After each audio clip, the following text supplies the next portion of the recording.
Shabbat Shalom à tous et à toutes. Aujourd'hui, lecture de la paracha Vayeri, chapitre 47, verset 29 à 50, verset 26. Chapitre 47. Les jours d'Israël approchant de leur terme, il manda son fils Yosef et lui dit : « Si tu as quelque affection pour moi, mets, je te prie, ta main sous ma hanche, pour attester que tu agiras envers moi avec bonté et fidélité, en ne m'ensevelissant point en Égypte.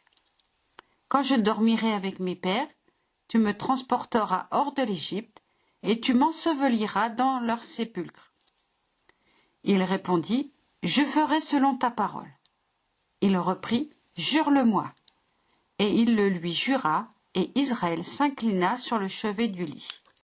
Chapitre 48.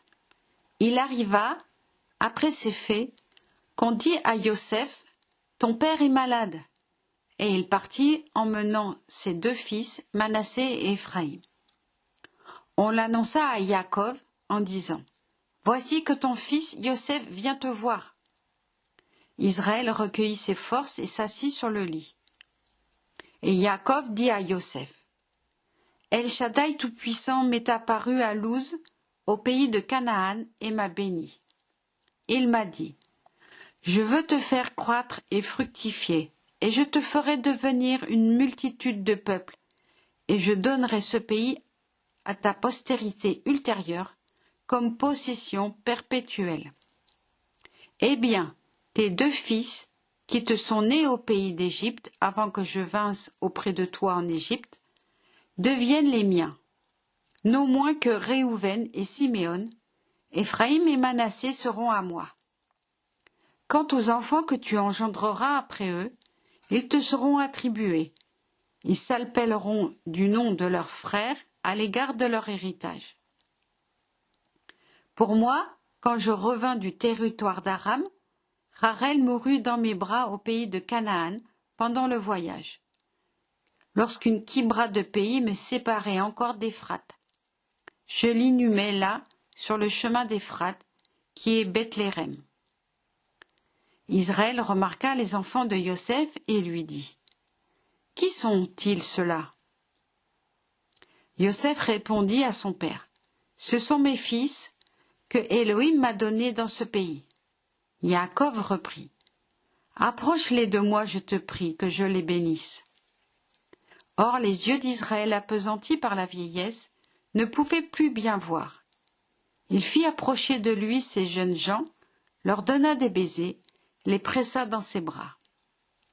Et Israël dit à Yosef : « Je ne comptais pas revoir ton visage, et voici que Élohim m'a fait voir jusqu'à ta postérité. » Yosef les retira d'entre ses genoux et se prosterna devant lui jusqu'à terre. Puis Yosef les prit tous deux, Éphraïm de la main droite à gauche d'Israël, et Manassé de la main gauche à droite d'Israël, et il les fit avancer vers lui. Israël étendit la main droite, l'imposa sur la tête d'Éphraïm, qui était le plus jeune, et mit sa main gauche sur la tête de Manassé. Il croisa ses mains, quoique Manassé fût l'aîné. Il bénit Yosef, puis dit : « Que l'Élohim, dont mes pères, Abraham et Isaac, ont suivi les voies, que la divinité qui a veillé sur moi, depuis ma naissance jusqu'à ce jour, que l'ange qui m'a délivré de tout mal, bénisse ces jeunes gens. Puisse-t-il perpétuer mon nom et le nom de mes pères, Abraham et Isaac.